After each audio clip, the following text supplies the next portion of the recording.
So good afternoon, good day, I should say. Today we are doing our first recording for our show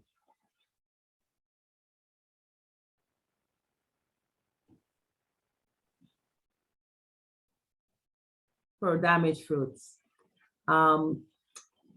Damaged fruits came from a lot of pain, me finding out something about my children late last year, and the idea came up about the damages that we carry on from generation to generation and how it's affecting the new generation. And I decided to do something where we could pivot this issue and move on. How could we thrive in spite of all the damage or all the errors that we had to live with from generation to generation? So with that, I invited a couple of my friends, Ricardo Leandre and Sabjel Victoria, to let's have some honest, open, raw, unscripted talk about the family and friends and relationships and wherever the spirit takes us and guide us to go. So today we came on the topic of mothers and sons, and we want to talk about the dynamics between mothers and sons and how that goes into mothers raising young men to be husbands and not just their sons. So I'm going to open up the floor to these two young men, and we're going to have a raw conversation, no scripted, on what it is. I'm going to have them introduce themselves first, and then we'll go from there. So Ricardo? Hello, hi, good day. My name is Ricardo. I'm an entrepreneur. I'm happy to be here. So I'm excited about today. Let's see how the day will go. So I'm excited about this conversation, this topic. And Ricardo, just in your introduction, of course you're a son, but can you give us a little dynamics of your family? How many you are? What's your birth order? And then we go from there. Okay, no problem. It's three of us. I'm the second one, the middle child, and yeah, that's the dynamic of my family right now. Second, yes, the middle. Yes. So that's a whole other topic one day. Yes. Yes. Can you introduce yourself and tell me something about your family dynamics? Hello, everyone. I am Selfsufficiency Victoria. I'm a business owner and filmmaker, and I am the first child. I have five siblings, and I'm the first one. Thank you. So we're going to move on to talk about mothers and sons. I am a mother of three sons. They're all adults from the age of 33 to 24. And I'm open to this conversation because I want to make sure that, that mothers understand what they're doing and the impact of mothering a boy to be a husband. And it's not about single mothers versus if a father was in the household. It's about the mother's relationship with the son. Doesn't matter what kind of household it is, two parents, one parent. So we're not talking about if a woman can raise a son. We're talking about that emotional deepness, the connection between sons and mother, and how that translates in your relationship. So anyone want to start about how that goes? The floor is open.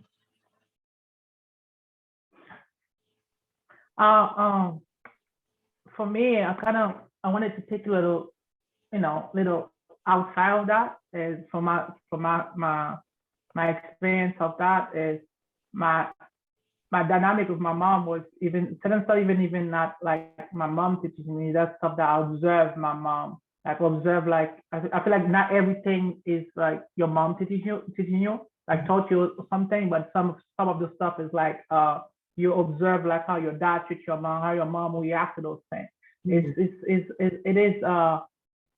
It's not really like a teaching. It's just like you observing and you see Yes. stuff, and those things impacting your relationship as well as a man to and seeing how people, and it can impact it in a good way and a bad way. It can impact it as like as a savior, and it can impact it as well like uh uh like looking at it as like this is what is a frame, this is love frame, what that's supposed to be, you know. So it can impact it in a positive way and in a negative way if it's not really working on your healing in So, part of it.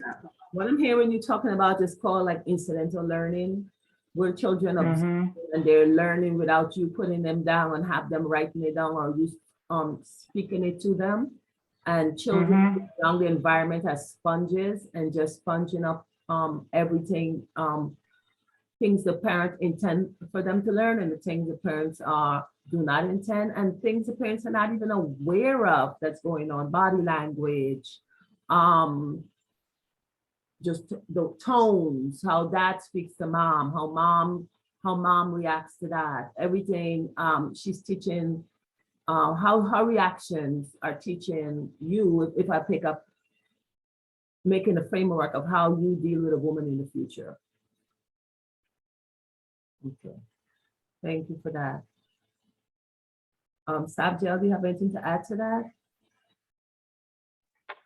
Yeah, no, I agree 100%. I think the dynamic I have with my mom was she taught me a lot of things. She used to, I know that she used to, and she still does this to this day. She uses affirmations.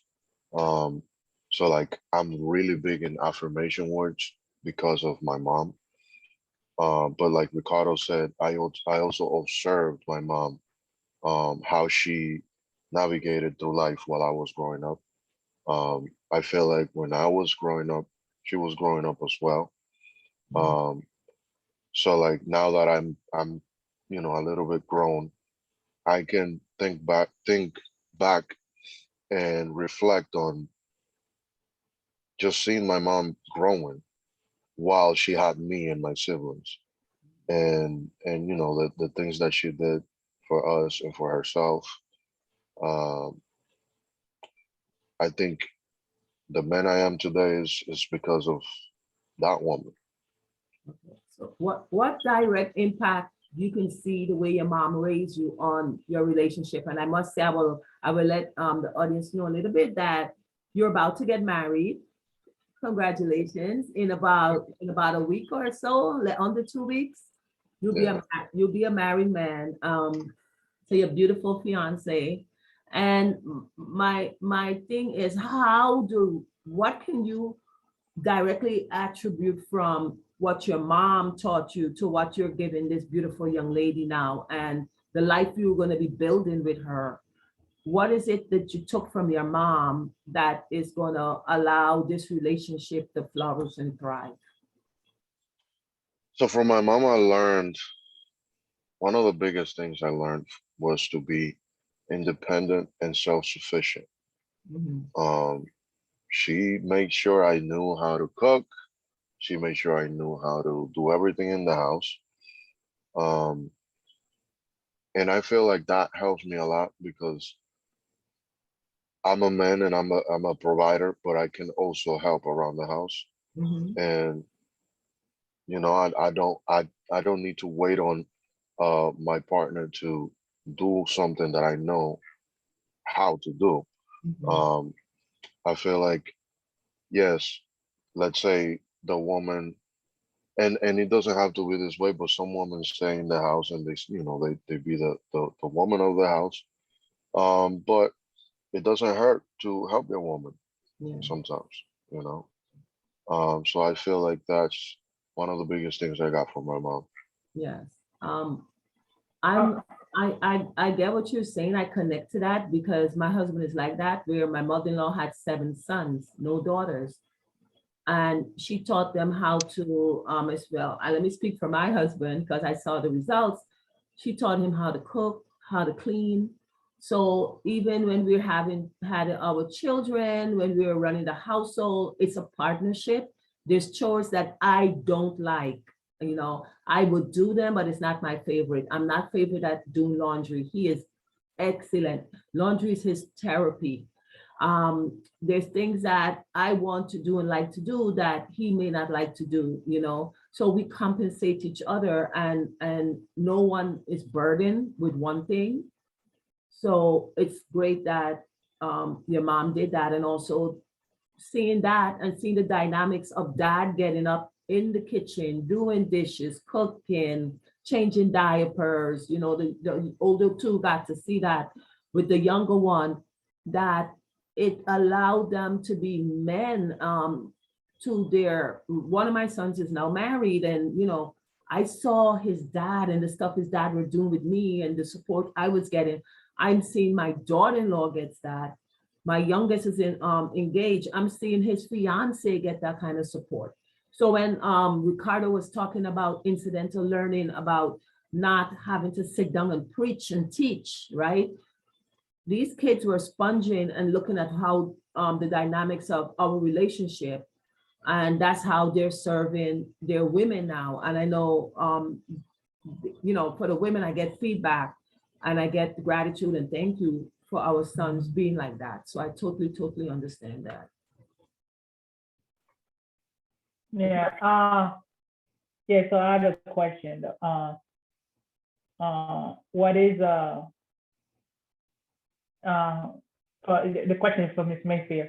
What is the dynamic on your family? Are you the first, the second, the last? And what was the dynamic between you and your mom? Okay, so it was 7 of us. Now there's 5 of us surviving. I am child number 5. I'm from a West Indian background with a strong woman. My dad passed away at 42. My mom was, he was 42. He was 43. My mom was 42, and she had to raise 7 children.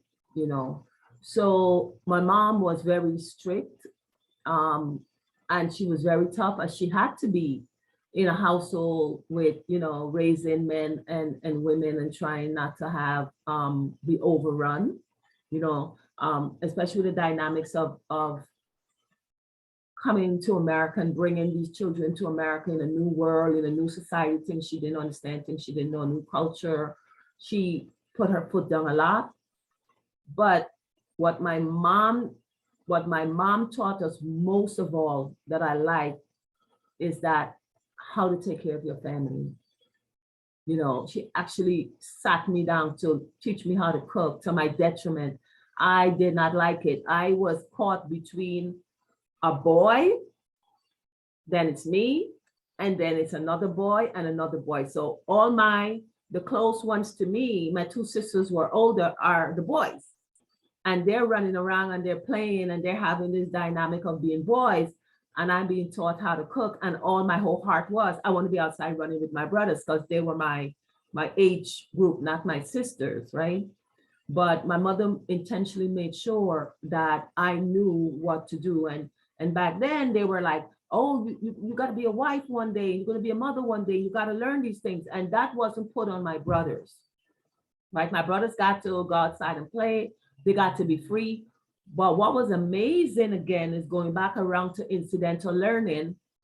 My brothers turned out to be very good cooks and very good at cleaning. And my last brother even became a chef.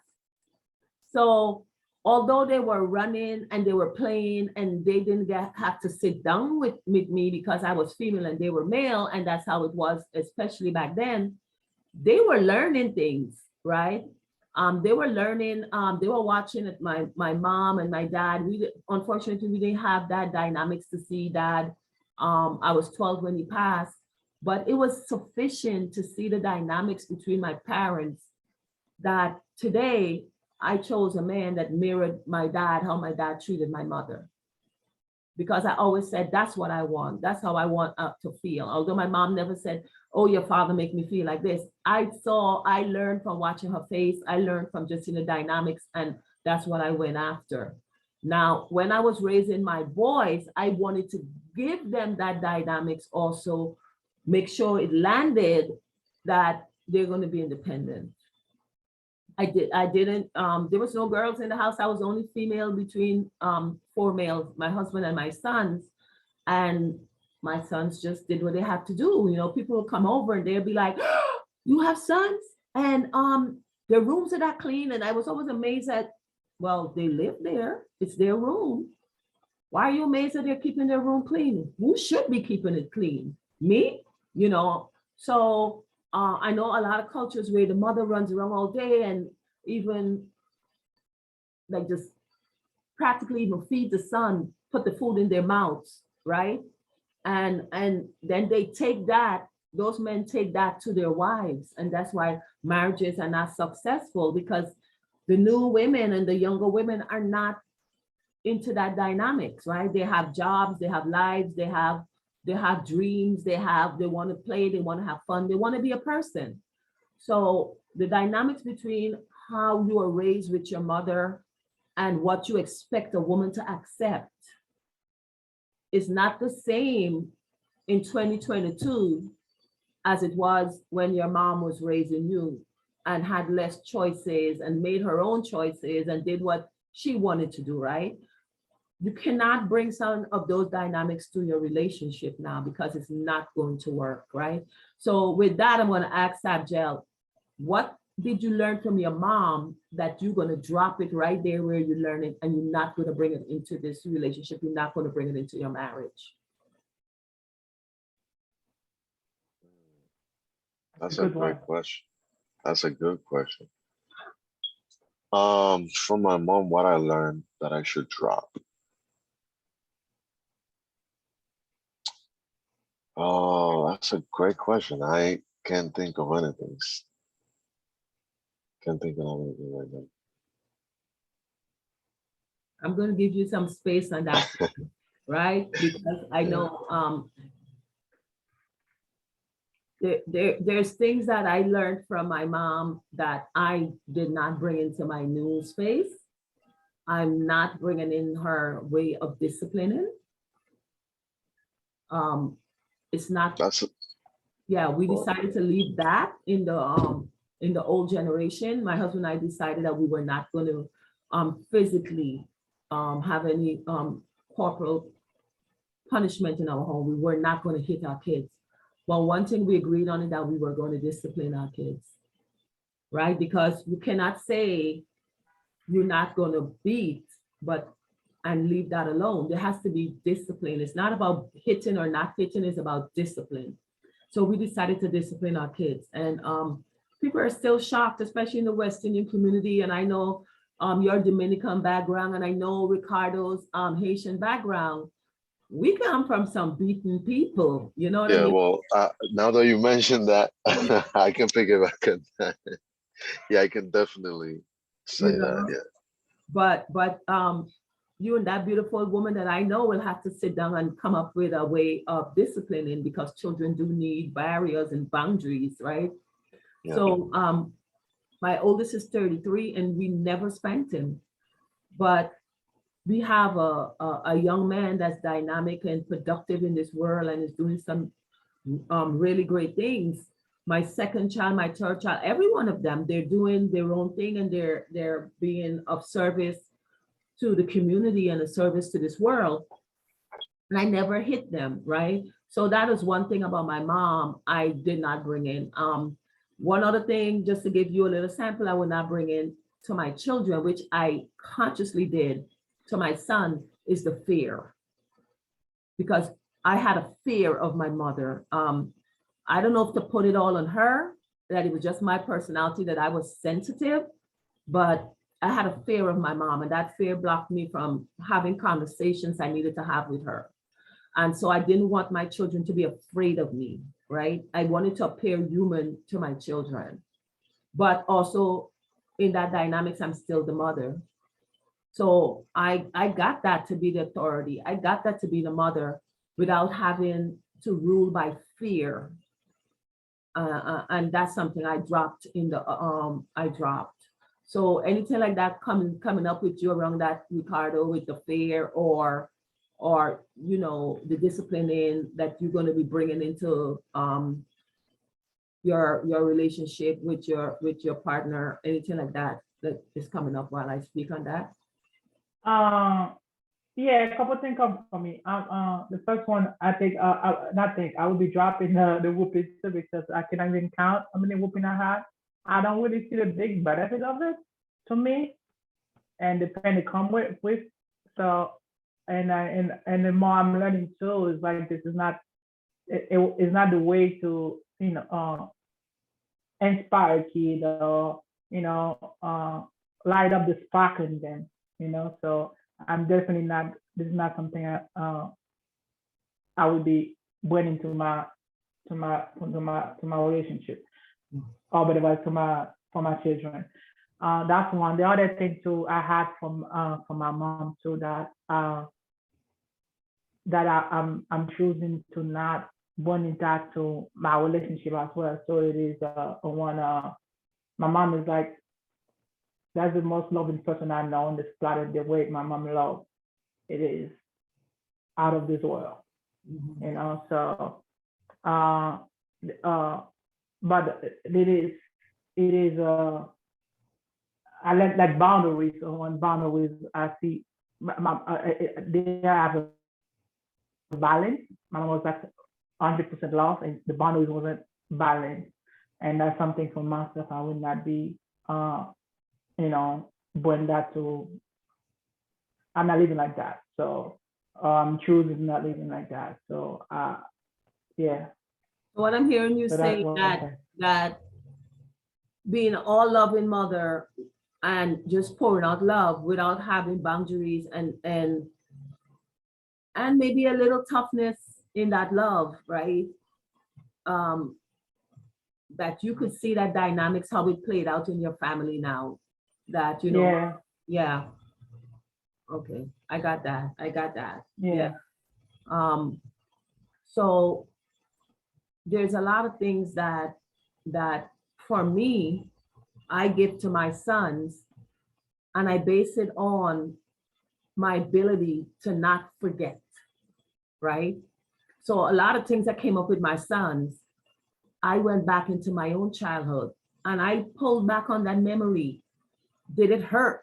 Was it good? And it wasn't me sitting down going like, it was instinctful. Like my son brought something to me and he asked me a question, something on it, and it was a difficult decision. But I gave in an answer and allowed him, give him a freebie on the issue, because I remembered when my dad gave me a freebie on the issue, right? He gave me a pass on that issue.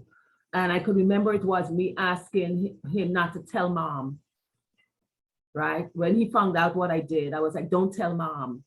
And my dad he reprimanded me, he corrected me, but he never told mom. And that thing, and I'd say my dad died, I was 12 years old, but that left such an impact on me that when the situation came up where my son was like, mom, blah, blah, blah, I know I was wrong, and I reprimanded him, I give him that pass because I remembered how it felt when my dad did it for me, right? And I remember how special I felt because my mother was the physical disciplinarian. So that day he saved me from a whooping, right? And I just appreciate him so much as a father that he didn't let it slide and says, it's okay for you to do, but he left it between the two of us. And I'm so glad he did, because I had him for a short time. And that's one of the most impactful things he's done with me that I took into my children, right? So the little things, little things that parents may not think, or big things that parents may not think that children are watching and that is affecting them. And my main thing too for today with this topic is I want to alert mothers that they're raising husbands, right? You're not just raising your son. When your child is born and the doctor said it's a boy, that's your son from day one. That's your son. Nobody can take that away. But then you have to realize that when you're raising this young man, you're raising a husband, somebody's partner. He's going to have to deal with women in the future. So you're setting him up for success. You may not be in his life forever, but you're setting him up for success. So spoiling him, not teaching him how to be independent like Savjel's mom did, not teaching him how to cook, how to clean, how to be respectful, how to know that they have to be participating in the life. You just don't sit on a couch and expect to be served. That's a gift a mother gave a child. That's one of the most beautiful gifts you could give your child by raising your child, is to, your male children, is to teach them how to be gentle, how to be sensitive, and how to love and be vulnerable, and tell your wife you love her, and hold your wife's hands on the street, and let them know that, I'm raising you to be somebody's partner one day. So that is what came up behind this, when this topic came up to me today, was to talk to sons and also speak to the moms to let them understand that they're raising a husband. Yeah, I wanted to add a couple things on this, like a little piggyback from my experience on that. Myself, I learned, contrary to Savjel, I learned to start to cook myself after my 20s, because my mom wanted to teach me. Not my mom, that was the problem. My dad did not want my mom to keep focusing me to, like, when my mom cooking, my mom always like, come look, see what I'm doing. But my dad was trying to focus on, oh, as a man, this is what, focus on this, do this, do this. So I did not, when I came to America, so I know how to do boil eggs. I know how to make maybe spaghetti, but I did not know nothing how to do. So most of the things I learned that in my 20s in this country. So, and it's like my mom didn't want to teach me. And the part I made in my house was my dad made most of the rules. And my dad was like the discipline and everything. So if he says something, even my mom got have such a voice or something, but if he's not there, it's easy for me to just learn. But I didn't have this dynamic that's hard. I had to learn that for me in my 20s. Yeah. So with that, I hear you saying that you learned in your 20s how to actually take care of yourself, So before you learned how to do that, how was the dynamics with the relationships you had with a partner, or in a couple situation before now that you're independently taking care of yourself? It was extremely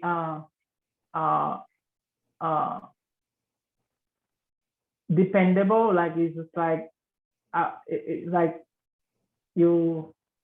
It's not. It feel like it was a complementary. It's more than like that both people need support on something. That I could be the person supporting the providing, the other person might be the supporting and doing other things, and that I wasn't enjoying to do neither, and I didn't even interested about to learn neither. So it's kind of, I feel like it makes both sides kind of not numbing, like disabled, like you're not really, you kind of need that, it's not really a complement of that. So that was dynamic wasn't good at all. Exactly, you don't really come up with a lot of things as a whole, and so yeah. I've seen dynamics of the results of mothers not raising husbands and raising independent men, where wife is laying out your clothing.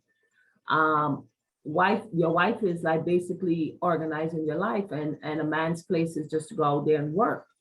And not even to be involved with the kids, that's woman's work. Not to show up, and be vulnerable to kids, that's women's work. Yeah, but I feel this is like, I feel like you cannot. I'm not really. I'm not putting everything to the woman thing. For my culture is because uh, I'm from Haiti, so a lot of places, like a lot of family, I feel like it's a couple thing because a lot of time a lot of men making rules for the whole family for some time and making decisions for the whole family. So even the mother might have a good heart. My mom had a good heart, wanted to teach me how to do a lot of spice, but my dad didn't allow that. Mhm. So I feel like it is a couple thing. It's like as a family, as a unit. Like even if Taja wants something, his wife might don't like, you see what I'm saying? But if he can come as a unit and build something from that, that's Yeah. a different step, Yeah. you know. And I feel like this is what I'm hearing from your experience earlier. Is the dynamic with you and your husband become one, and that's exactly what makes it work. Yeah. It absolutely does. We complement each other. Things I don't like, he will do. Things he doesn't want to do, I will do. When I saw my oldest going through Disney World with a baby strapped on in a kangaroo sling on his stomach, I was never so proud. I also see my nephew at a football game watching one of his daughters play football, and the other daughter strapped in a kangaroo strap on his stomach. I have another nephew who has 6 children, and him and his wife had to coordinate with that because they're a very young married couple, and braiding hair and cooking and all that dynamics. I think that is so sexy on a man who could be vulnerable and help his wife. And I see it more and more now where fathers are in the morning, got that baby strapped on or the stroller and taking the baby to daycare because the schedule of the wife, like she has to get to work first.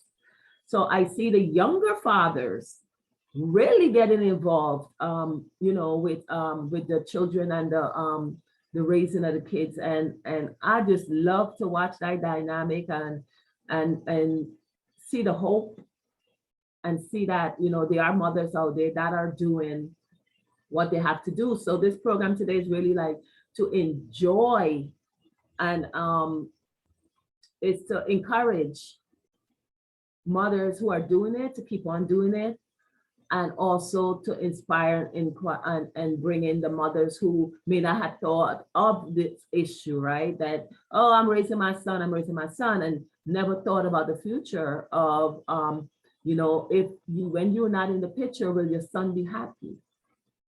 Will his marriage be happy? What is the dynamics of that new family and your grandson watching dad on the couch all day and having mom be exhausted, especially now most women work outside of the home and then they got to come in and work inside of the home. So all that, it's really good, and it's very hopeful when I look outside and see the young men of today and how many of them are involved, because we hear about the bad ones, right?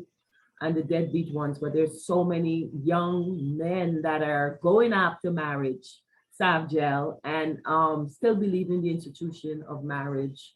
My own youngest is going to be married next year, so there are people who are young men who are, still looking at marriage and partnership and helping and sensitivity as gifts, from their mom. And I'm really, so we have in the last 3 minutes that we have left, I'm going to open the floor to anything. Sabjel, you can go first. Anything you'd like to add? So yeah, I mean, I would like to say that definitely, I think every woman that's raising a son should think about this. You're raising somebody's husband. Um, so be intentional. Be in your son's lives. Um, and be intentional about what you want to bring out into the world and to other women. Mhm. Ricardo? For me, I would say that just my thing would be to the dad to see or the dad or the fathers or the husband to see how relationship between the mother and the son impacting everything in the end, you know, with what relationship the kid is gonna be ended up, and to be willing to be having intentionally having a harmonious relationship together, and to raise the kid, because that impact everything. And a lot of things is not the talking or the doing, is, you know, the kid observing.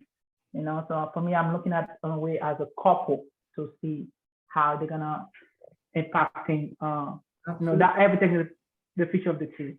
Absolutely, because if you said, even if mothers are willing and fathers are being an obstruction within the relationship, then there's things that the mother cannot impart on that son that she wanted to impart on the son. So you're absolutely right. You know, so that's why the dynamics is not a single mother versus a married mother. It's more than that, right? Because there's so many different variables that do impact the household in general, right? So I just wanted to say thank you to both of you. This is a topic that's been near and dear to my heart. Me watching my sons, me watching going to work and hearing women speak about issues with husbands and not getting supported in their household, and you know, blaming the mother-in-law, that the mother-in-law spoiled the son, and me looking to know that I want my children to be happy, and for me to build successful relationships for my children. You have to make sure that you do the right thing as a mother. So I want to say thank you guys for this show.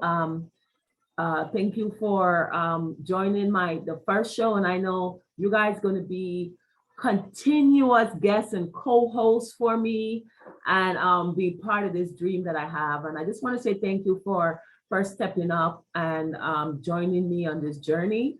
And I'm looking forward to all the places and stages we're going to go from here. So thank you, thank you, thank you, thank you. And hey, damaged fruits, it's only the beginning, okay? All right. Thank you. So Thank you. much. Thank you guys so much. Bye-bye. Bye-bye.